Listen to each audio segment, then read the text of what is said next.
Dear students, our today's topic is to study about the ecological interactions and its types. Ecological interactions are the effects that organisms living together in a community have on each other. Alright, so what is a community? How is it formed? It starts with an individual. When individuals of the same species come together and start living together, they form a population. Let's say a population A. When different populations come together, for example population A, population B, population C, population D, etc., when the different populations come together, start living together, they form a community. And when these communities start interacting with their non-living component, so they form an ecosystem. Now you may ask here that why does these populations live together, or why do these organisms live together in an ecosystem or in a community? Because they are dependent upon each other for their survival, growth, reproduction. That's why they live together and they interact with each other. So the interactions are important, or you can say critical for their survival. Now the interactions these organisms have with each other, these interactions may be between the individuals of the same species.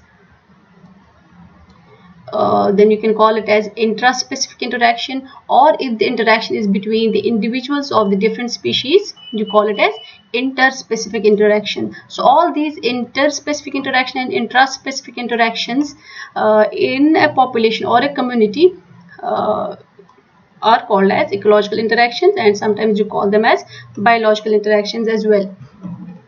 So here, like in this image, you can see interactions between the individuals of the between the individuals of the same species, like individuals fighting for the food, fighting for the survival, or sometimes for the resources, territory, etc. So the interaction between the species, individuals of the same species, is called as intraspecific interactions, and interactions between the individuals of the different species is called as interspecific interactions, like you see here. So all these are interspecific interactions, and these images are in intraspecific interactions, like these two images. So just to sum up here, we learned that interspecific interactions are the interactions that exist between individuals of the different species, and intraspecific interaction is the interactions between the individuals of the same species. So interspecific interactions include mutualism, commensalism, parasitism, amensalism, competition and predation, protocooperation. And intraspecific interactions include competitive interactions and cooperative interactions, and we would be talking about these intraspecific interactions in our upcoming lectures separately. Now all these interactions you see here, like all these inter and intraspecific interactions that you see here, may be either positive or negative.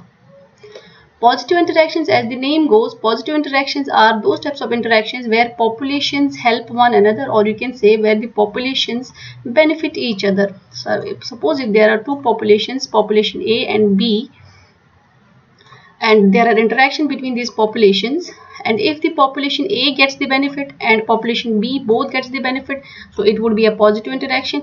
Or sometimes A will get the benefit and B will remain unaffected, so that will also be a positive interaction.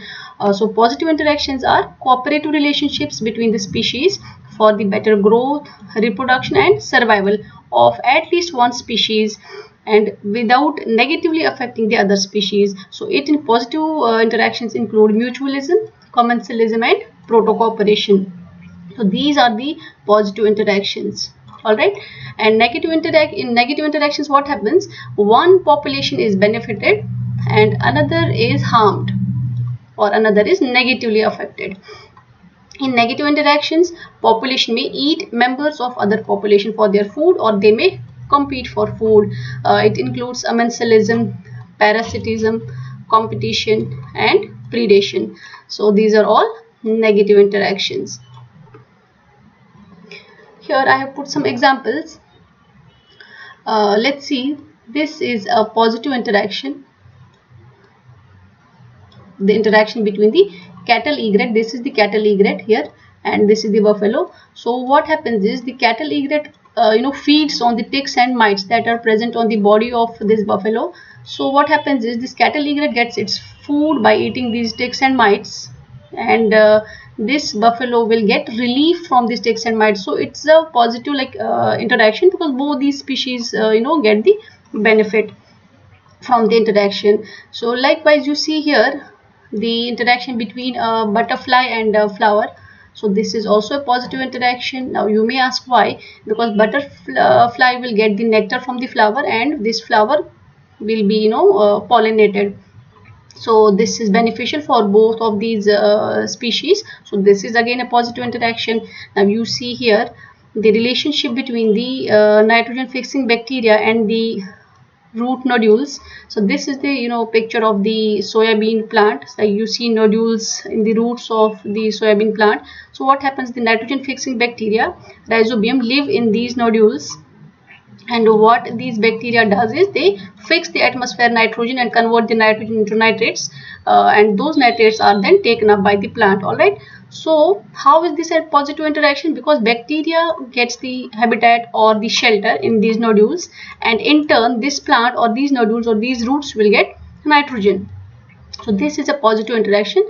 Both the species are benefited. Now you see here this is a negative interaction, because one species is benefited, like you see here a leopard.